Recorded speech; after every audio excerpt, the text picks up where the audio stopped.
SV exam मैंट्रो में आपका स्वागत है। द 25 ऑफ जुलाई 2026 आज के टॉप न्यूज हेडलाइंस पर आधारित 10 करंट अफेयर्स MCQs।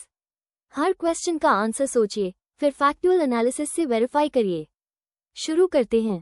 अगला टॉपिक पुरस्कार। क्वेश्चन 1 अवार्ड्स और ऑनर्स। एलिमिनेशन लॉजिक लगाइए। भारत की राष्ट्रपति को किस विश्वविद्यालय ने मानद डॉक्टरेट की उपाधि प्रदान की?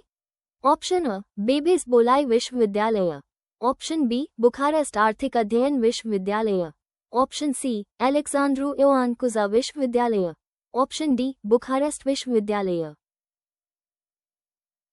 आंसर है ऑप्शन बी बुखारेस्ट आर्थिक अध्ययन विश्वविद्यालय। नीचे दिया गया एनालिसिस इस आंसर की फैक्चुअल बेसिस एक्सप्लेन करता है। बुखारेस्ट आर्थिक अध्ययन विश्वविद्यालय ने भारत के राष्ट्रपति को मानद डॉक्टरेट प्रदान की। बेबिस बोलाई विश्वविद्यालय क्लुज नापोका में स्थित एक अलग संस्थान है। अलेक्जेंड्रो योआन कुजा विश्वविद्यालय ओसी रोमानिया में एक प्रमुख विश्वविद्यालय है। बुखारेस्ट विश्वविद्यालय आर्थिक अध्ययन विश्वविद्यालय से एक अलग संस्थान है। Exam fact. भारत की वर्तमान राष्ट्रपति द्रौपदी मुर्मू हैं, जिन्होंने जुलाई 2022 में पदभार ग्रहण किया था। वे देश के सर्वोच्च संवैधानिक पद पर आसीन होने वाली पहली आदिवासी महिला और कुल मिलाकर दूसरी महिला हैं। Exam blueprint. पहला पॉइंट, बुखारेस्ट आर्थिक अध्ययन विश्वविद्यालय ने भारत के राष्ट्रपति को मानद डॉक्टरेट प्रदान की। दूसरा पॉइंट, भारत की वर्तमान राष्ट्रपति द्रौपदी मुर्मू हैं, जिन्होंने जुलाई 2022 में पदभार ग्रहण किया था। वे देश के सर्वोच्च संवैधानिक पद पर आसीन होने वाली पहली आदिवासी महिला और कुल मिलाकर दूसरी महिला हैं। सरकारी योजना। ध्यान दें। क्वेश्चन 2 गवर्नमेंट स्कीम्स और पॉलिसीज। चारों ऑप्शंस पढ़कर आंसर चुनिए। Startup village entrepreneurship programme SVEP किस बड़ी योजना का एक उपघटक है? ऑप्शन अ प्रधानमंत्री कौशल Vikas Yojana PMKVY, option B Deendayal Antyodaya Yojana राष्ट्रीय Gramin Aajeevika mission DAY NRLM, option C Pradhan Mantri Gramin Awas Yojana PMJY, option D Mahatma Gandhi Rashtriya Gramin Rozgar guarantee Adhiniyam MNREGA. Correct answer है ऑप्शन बी दीनदयाल अंत्योदय योजना राष्ट्रीय Gramin Aajeevika mission DAY NRLM। अब देखते हैं कि यही आंसर सही क्यों है और बाकी ऑप्शंस क्यों नहीं। Startup village entrepreneurship programme SVEP Deendayal Antyodaya Yojana राष्ट्रीय Gramin Aajeevika mission DAY NRLM का एक उपघटक है। PMKVY कौशल विकास पर ध्यान केंद्रित करता है। PMJY ग्रामीण गरीबों के लिए आवास प्रदान करता है। मनरेगा ग्रामीण क्षेत्रों में रोजगार की गारंटी देता है। Exam fact. दीनदयाल अंत्योदय योजना राष्ट्रीय Gramin Aajeevika mission DAY NRLM ग्रामीण विकास मंत्रालय का एक प्रमुख कार्यक्रम है। इसका उद्देश्य ग्रामीण गरीबों को स्वरोजगार और स्वयं सहायता समूहों SHG में संगठित करना है। Exam blueprint. पहला point, startup village entrepreneurship programme SVEP Deendayal Antyodaya Yojana राष्ट्रीय Gramin Aajeevika mission DAY NRLM का एक उपघटक है। दूसरा पॉइंट, दीनदयाल अंत्योदय योजना राष्ट्रीय Gramin Aajeevika mission DAY NRLM ग्रामीण विकास मंत्रालय का एक प्रमुख कार्यक्रम है। इसका उद्देश्य ग्रामीण गरीबों को स्वरोजगार और स्वयं सहायता समूहों SHG में संगठित करना है। अब समसामयिकी पर फोकस करते हैं। Question 3 general current affairs. Elimination logic लगाइए। नागालैंड, गुजरात, दादरा और नगर हवेली और दमन और दीव के बाढ़ प्रभावित जिलों में किस सरकारी विभाग ने इंट्रा सर्कल रोमिंग ICR को सक्रिय किया? ऑप्शन अ गृह मंत्रालय, ऑप्शन बी दूरसंचार विभाग, ऑप्शन सी राष्ट्रीय आपदा मोचन बल, ऑप्शन डी इलेक्ट्रॉनिक्स और सूचना प्रौद्योगिकी मंत्रालय। आंसर है ऑप्शन बी दूरसंचार विभाग। नीचे दिया गया एनालिसिस इस आंसर की फैक्चुअल बेसिस एक्सप्लेन करता है। दूरसंचार विभाग DOT आपात स्थिति के दौरान मोबाइल कनेक्टिविटी सुनिश्चित करने के लिए इंट्रा सर्कल रोमिंग ICR को सक्रिय करने के लिए जिम्मेदार है। गृह मंत्रालय आंतरिक सुरक्षा और आपदा प्रबंधन नीति को संभालता है। राष्ट्रीय आपदा प्रतिक्रिया बल NDRF आपदा प्रतिक्रिया के लिए एक परिचालन बल है। इलेक्ट्रॉनिक्स और सूचना प्रौद्योगिकी मंत्रालय MEITY IT और डिजिटल सेवाओं पर ध्यान केंद्रित करता है। Exam fact. Intra circle roaming ICR mobile उपयोगकर्ताओं को एक ही टेलीकॉम सर्कल के भीतर किसी अन्य नेटवर्क ऑपरेटर पर स्विच करने की अनुमति देता है यदि उनका प्राथमिक नेटवर्क अनुपलब्ध है। दूरसंचार विभाग संचार मंत्रालय के तहत काम करता है, जो भारत में दूरसंचार नीतियों और सेवाओं की देखरेख करता है। Exam blueprint. पहला पॉइंट, दूरसंचार विभाग DOT आपात स्थिति के दौरान मोबाइल कनेक्टिविटी सुनिश्चित करने के लिए इंट्रासर्किल रोमिंग ICR को सक्रिय करने के लिए जिम्मेदार है। दूसरा पॉइंट, इंट्रासर्किल रोमिंग ICR मोबाइल उपयोगकर्ताओं को एक ही टेलीकॉम सर्कल के भीतर किसी अन्य नेटवर्क ऑपरेटर पर स्विच करने की अनुमति देता है यदि उनका प्राथमिक नेटवर्क अनुपलब्ध है। दूरसंचार विभाग संचार मंत्रालय के तहत काम करता है, जो भारत में दूरसंचार नीतियों और सेवाओं की देखरेख करता है। Topic change. पर्यावरण। क्वेश्चन 4, एनवायरमेंट और इकोलॉजी। चारों ऑप्शंस पढ़कर आंसर चुनिए। भारत की वर्तमान केंद्रीय पर्यावरण, वन और जलवायु परिवर्तन मंत्री कौन है? Option A Piyush Goyal, option B Bhupendra Yadav, option C Nirmala Sitharaman, option D Sarbananda Sonowal. Correct answer है ऑप्शन बी भूपेंद्र यादव। अब देखते हैं कि यही आंसर सही क्यों है और बाकी ऑप्शंस क्यों नहीं। भूपेंद्र यादव वर्तमान केंद्रीय पर्यावरण, वन और जलवायु परिवर्तन मंत्री हैं। पीयूष गोयल वाणिज्य और उद्योग मंत्री हैं। निर्मला सीतारमण के पास वित्त विभाग है। सर्बानंद सोनोवाल पत्तन, पोत परिवहन और जलमार्ग मंत्री हैं। Exam fact. भारत में वायु प्रदूषण एक महत्वपूर्ण पर्यावरणीय चुनौती है, खासकर राष्ट्रीय राजधानी क्षेत्र NCR में। देश भर में वायु प्रदूषण से निपटने के लिए पर्यावरण, वन और जलवायु परिवर्तन मंत्रालय द्वारा राष्ट्रीय स्वच्छ वायु कार्यक्रम NCAP शुरू किया गया था। Exam blueprint. पहला पॉइंट, भूपेंद्र यादव वर्तमान केंद्रीय पर्यावरण, वन और जलवायु परिवर्तन मंत्री हैं। दूसरा पॉइंट, भारत में वायु प्रदूषण एक महत्वपूर्ण पर्यावरणीय चुनौती है, खासकर राष्ट्रीय राजधानी क्षेत्र NCR में। देश भर में वायु प्रदूषण से निपटने के लिए पर्यावरण, वन और जलवायु परिवर्तन मंत्रालय द्वारा राष्ट्रीय स्वच्छ वायु कार्यक्रम NCAP शुरू किया गया था। 5 सेकंड्स रुकिए, अभी कमेंट में क्वेश्चन 4 का अपना आंसर लिखिए। देखिए इस सेशन में कितने एस्पिरेंट्स आपसे आगे हैं और कितने पीछे। अब सरकारी योजना की ओर। क्वेश्चन 5, गवर्नमेंट स्कीम्स और पॉलिसीज। ये कॉन्सेप्ट बार बार पूछा जाता है। सुजल ग्राम संवाद के 9वें संस्करण की मेजबानी किस विभाग ने की? ऑप्शन अ ग्रामीण विकास मंत्रालय, ऑप्शन बी पेयजल एवं स्वच्छता विभाग, ऑप्शन सी आवास और शहरी कार्य मंत्रालय, ऑप्शन डी पर्यावरण, वन और जलवायु परिवर्तन मंत्रालय। करेक्ट आंसर ऑप्शन बी पेयजल एवं स्वच्छता विभाग। इस आंसर के पीछे का लॉजिक और एनालिसिस अभी समझते हैं। सुजल ग्राम संवाद के 9वें संस्करण का आयोजन पेयजल एवं स्वच्छता विभाग द्वारा किया गया। यह आयोजन ग्रामीण जल आपूर्ति एवं स्वच्छता पर केंद्रित है। ग्रामीण विकास का व्यापक कार्य ग्रामीण विकास मंत्रालय करता है। आवास एवं शहरी कार्य मंत्रालय शहरी आधारभूत संरचना का कार्य करता है। पर्यावरण, वन एवं जलवायु परिवर्तन मंत्रालय पर्यावरण संरक्षण पर ध्यान केंद्रित करता है। एग्जाम फैक्ट, पेयजल और स्वच्छता विभाग जल शक्ति मंत्रालय के अंतर्गत कार्य करता है। ये जल जीवन मिशन और स्वच्छ भारत मिशन ग्रामीण जैसी प्रमुख योजनाओं को लागू करने के लिए एक महत्वपूर्ण निकाय है। Exam blueprint. पहला पॉइंट, सुजल ग्राम संवाद के 9वें संस्करण का आयोजन पेयजल एवं स्वच्छता विभाग द्वारा किया गया। दूसरा पॉइंट, पेयजल और स्वच्छता विभाग जल शक्ति मंत्रालय के अंतर्गत कार्य करता है। ये जल जीवन मिशन और स्वच्छ भारत मिशन ग्रामीण जैसी प्रमुख योजनाओं को लागू करने के लिए एक महत्वपूर्ण निकाय है। अगर इस सेशन से आपकी एग्जाम प्रिपरेशन तेज हो रही है तो अभी लाइक करें और सब्सक्राइब करें। हर नोटिफिकेशन आपको आपके टारगेट स्कोर के एक क्वेश्चन और करीब लाती है। अगला टॉपिक समसामयिकी। Question 6, general current affairs. चारों ऑप्शंस पढ़कर आंसर चुनिए। निम्नलिखित में से कौन केंद्रीय संचार राज्य मंत्री के रूप में कार्यरत है? Option A K Ram Mohan Naidu, option B doctor Chandrasekhar Pemmasani, option C Ashwini Vaishnaw, option D Jitendra Singh.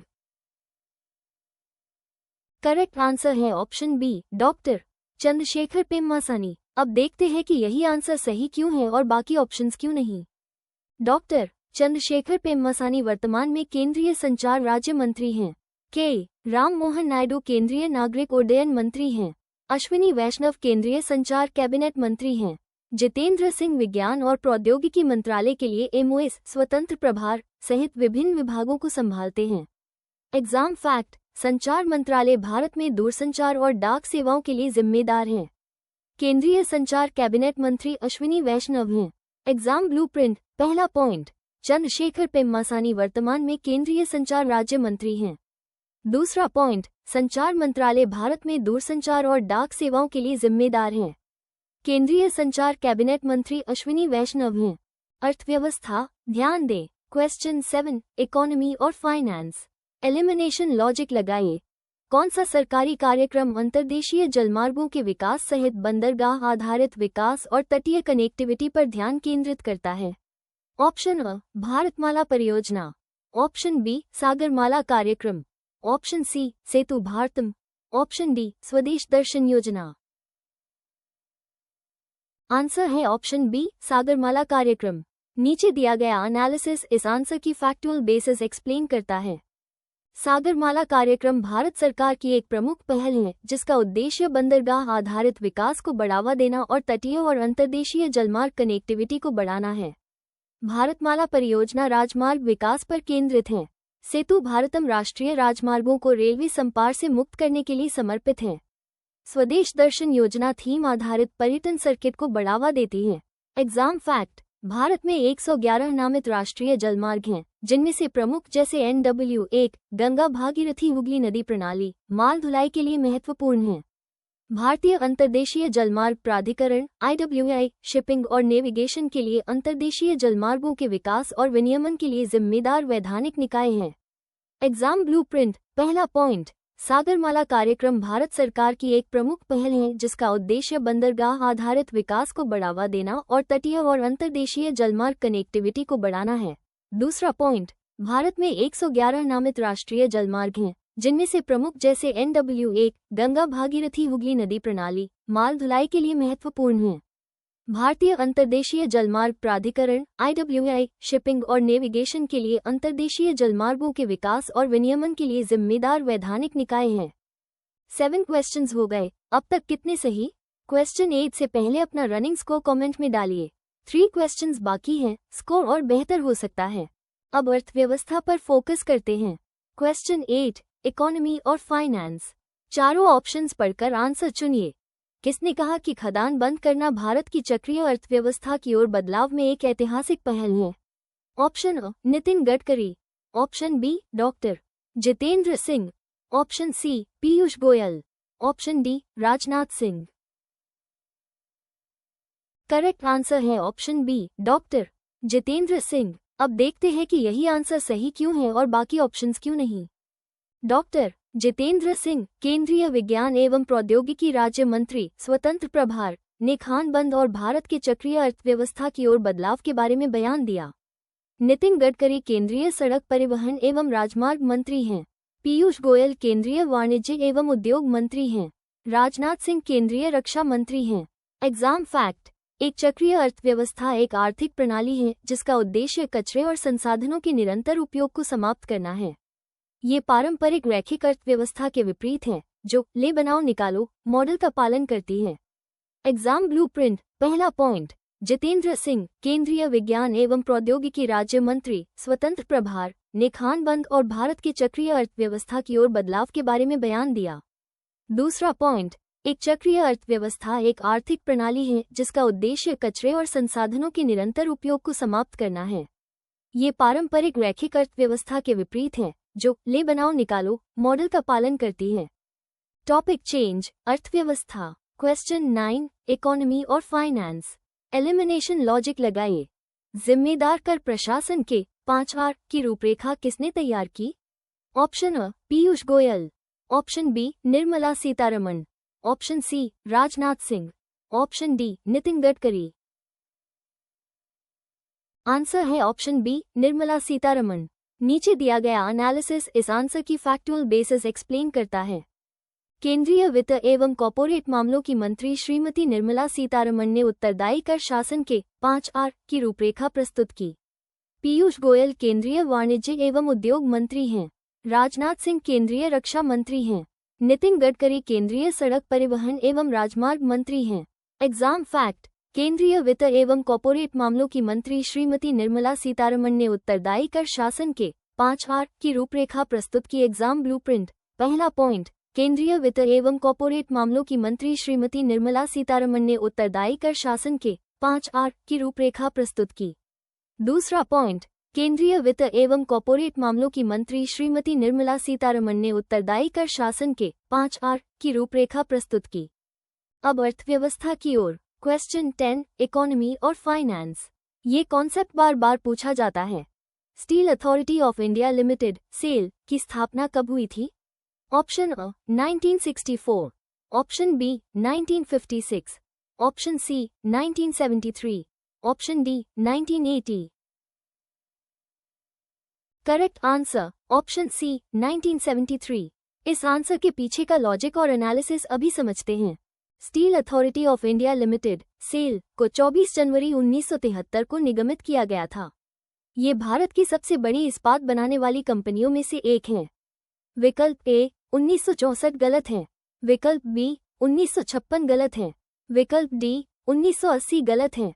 Exam fact, Steel authority of India limited SAIL को 24 जनवरी 1973 को निगमित किया गया था। Exam blueprint. पहला point, steel authority of India limited SAIL को 24 जनवरी 1973 को निगमित किया गया था। दूसरा point, steel authority of India limited SAIL को 24 जनवरी 1973 को निगमित किया गया था। Power revision 60 second rapid fire. सभी आंसर्स बैक टू बैक। ध्यान से सुनिए और लॉक करिए। Q1, भारत की राष्ट्रपति को किस विश्वविद्यालय ने मानद डॉक्टरेट की उपाधि प्रदान की? बुखारेस्ट आर्थिक अध्ययन विश्वविद्यालय।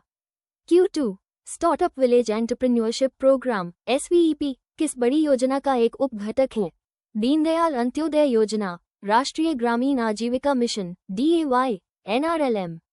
Q3, नागालैंड, गुजरात, दादरा और नगर हवेली और दमन और दीव के बाढ़ प्रभावित जिलों में किस सरकारी विभाग ने इंट्रा सकल रोमिंग ICR को सक्रिय किया? दूरसंचार विभाग। Q4, भारत की वर्तमान केंद्रीय पर्यावरण, वन और जलवायु परिवर्तन मंत्री कौन हैं? भूपेंद्र यादव। Q5, सुजल ग्राम संवाद के 9वें संस्करण की मेजबानी किस विभाग ने की? पेयजल एवं स्वच्छता विभाग। Q6, निम्नलिखित में से कौन केंद्रीय संचार राज्य मंत्री के रूप में कार्यरत है? Doctor Chandrasekhar Pemmasani. Power revision जारी, पार्ट 2 हाव्स। Q7, कौन सा सरकारी कार्यक्रम अंतर्देशीय जलमार्गों के विकास सहित बंदरगाह आधारित विकास और तटीय कनेक्टिविटी पर ध्यान केंद्रित करता है? सागरमाला कार्यक्रम। Q8, किसने कहा कि खदान बंद करना भारत की चक्रीय अर्थव्यवस्था की ओर बदलाव में एक ऐतिहासिक पहल है? डॉक्टर जितेंद्र सिंह। Q9, जिम्मेदार कर प्रशासन के 5R की रूपरेखा किसने तैयार की? Nirmala Sitharaman. Q10, steel authority of India limited SAIL की स्थापना कब हुई थी?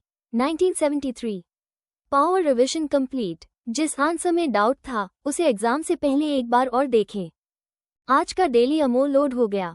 कमेंट में फाइनल स्कोर अभी डालें। वीकली टेस्ट लिखें, लाइव टेस्ट लिंक तुरंत मिलेगा।